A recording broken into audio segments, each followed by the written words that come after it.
Hello, my name is Tony, and this is going to be my project for my American Indian Studies class.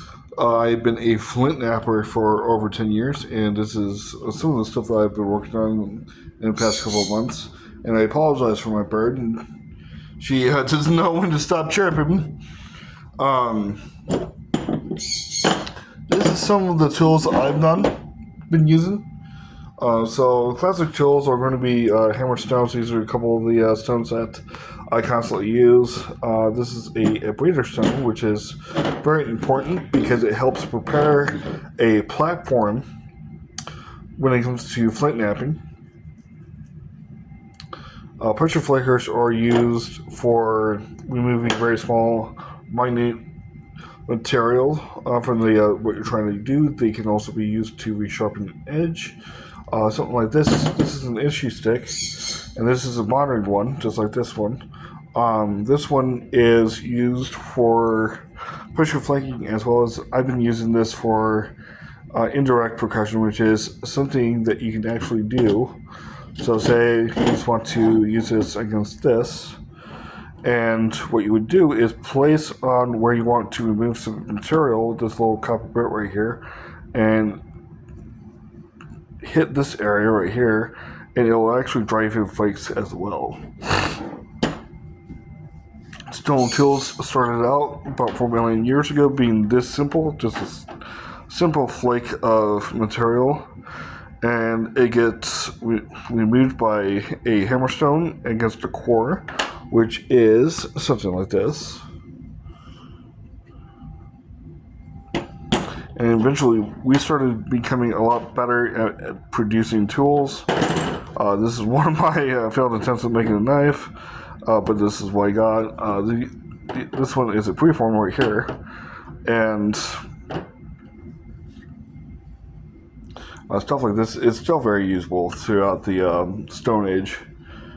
And eventually, instead of having these very big projectile points, eventually we got to use the bow and arrow, which helped us reduce the size of the points that we make on a daily basis.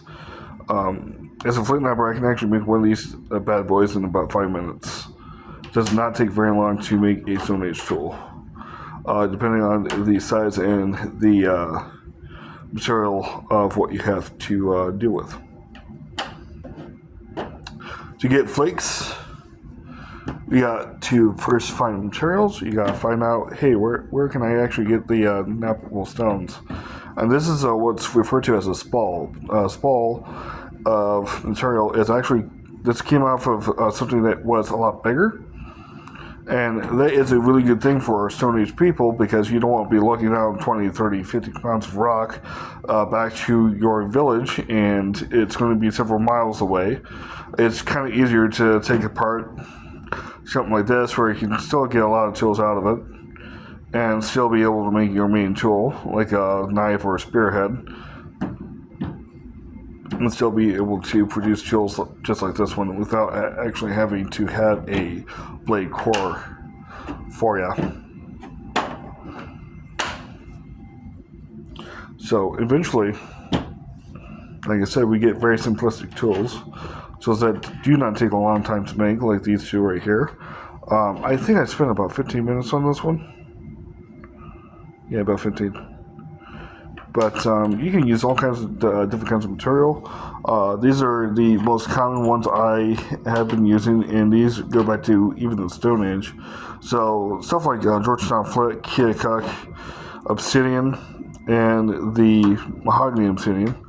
I really like the mahogany obsidian because it gets some really nice characteristics on the materials that you're trying to make with, and it can go a very long way and appeal. But yeah, this is flint knapping. Wish I had a lot more time to do this, but my phone keeps on mucking up when it comes to memory. But yeah, this is flint knapping for you. This is all what I've done right here.